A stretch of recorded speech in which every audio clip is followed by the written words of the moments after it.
You talk about not parenting them, but earlier this year, Steph was caught cursing during the playoffs. Do you remember that? Is that true? You told him he would wash his mouth out with soap? It was. I just got hot. And so I videotaped a message to him. As soon as he comes off the court, reads the video, and then he tells the reporter that I said it. I'm like, dude, you will never change. I love it. I love it. I love it. I love it. Hi, everybody. I'm in Charlotte, North Carolina, and I'm really excited for our chat with Sonya Curry. You probably recognize the last name. She's the mother of Steph Curry. But we have a million questions for her. One, she has 3 successful children. How did she do it? And can she give any secrets to the rest of us? Let's chat. Hi. Good. How are you? So nice to meet you. Tell me about those early years, elementary, before high school. What sticks out in your mind about the daily juggle? The biggest thing for me is that I never really thought about what I was doing. You know, people would always stop me and say, how can you do what you're doing? Where I owned my own school, the kids went to school with me, all 3 of them. All my children were in some type of activity in the evening, and you just did it. You just woke up and just got going. Now tell me if this is true. So I read, I think it was something about Steph was at a big middle school game or his first middle school basketball game, and he didn't do his chores the night before, and he didn't get to play that first game. Is that that's true? That is absolutely true. We only work as a family if everybody does their part. It's not my job to do everything for everybody. Oh, can you say that again? Sorry, you just struck a nerve.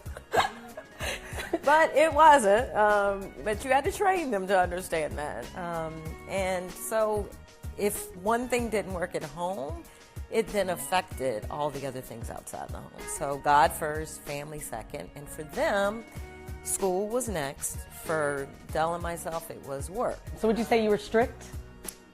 Yes. You say that with a smile. I try to say I wasn't that bad, but I was pretty bad. Speaking of sports, did you feel like, or did they feel like it was something that they had to do, or is it something that they genuinely just kind of gravitated to, or? We never pushed sports on them. They knew the game. They watched the game. They were children who went to the game, sat, and watched. They weren't running around. They weren't worried about refreshments and things like that. They watched games at home. So they were students of the game. Did you ever watch, both of the boys, did you ever watch them play and say, you know what, this kid's got something? It still probably was Stefan's junior year, right before he went pro, that I was still like asking his coach, Coach McKillop, are you sure he can do this? Because really, you know, a lot of children say they want to aspire to be NBA players, but we see how many, you know, never reach that. And most of the time it's just because they think, you know, others expect that, or they do want to aspire to be like their parents. And we didn't want to set that. Dell didn't want to set that expectation for them. Find your purpose. What is going through your mind when you're watching the game? Are you watching the refs? You're watching your sons? Are you watching, you know, what does that feel like for you? At first, because I'm a fan of just sports in general, I go in to have a good time. I'm watching to see how they're doing, and then mommy mode kicks in different moments when someone tries to take him out. Yeah, I was about to say, I can't even imagine. Oh yes, that motherly instinct will never go away. When mama bear and you think somebody's trying to hurt your child, you know, for me, some of that is just part of the game, and I'm the get up, you can do it, get up, you're okay. You know, Steph is in the spotlight, but then Steph also plays, and they've played together. Yes. How does that work? It was fun. It was easy because I could just go to one game and see both of them. When they play against each other, it's heartwarming because it's like, look at them. Because every time I see them now as adults and they play against each other, it takes me back to them in the house, in the backyard, and then their different personalities.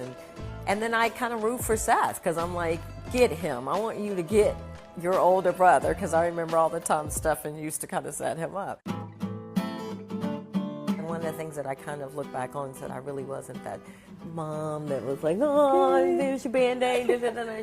When she was born, I didn't know what I was going to do with a girl. I was like, Lord, she's going to want to wear pink and do ballet, and I don't do good with that kind of stuff.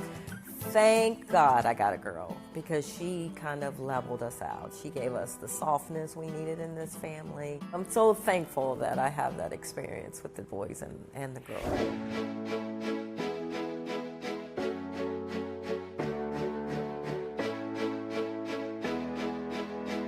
That's not like crazy. I remember the game. It was NC State or Duke, and then LeBron was there watching, and then he signed a jersey for him. Yeah, that's everything. Yeah. And it's crazy now to think that they play each other. Or, they're like going at it with each other, fussing with each other. So cool. LeBron goes, well, my jersey is in your room. So. If I say, 3 NBA championships, 2-time MVP, one of the greatest shooters in history, does it ever sink in for you, or what does this feel like? When you're saying that, my stomach's going crazy now, because who could write this script? Who could have the scrawny little boy that had big feet and his body didn't fit his feet, and who would have ever thunk it? Who would have thought that I'd have 2 sons in the NBA?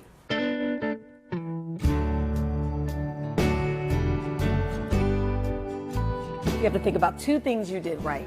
What would it be? Train them in the ways of the Lord, and then 2, emphasized family first. Do you have any dreams? I was about to say if you have any dreams for them, but good Lord. No. Just more grandbabies, that's it. More grandbabies, that's all I need.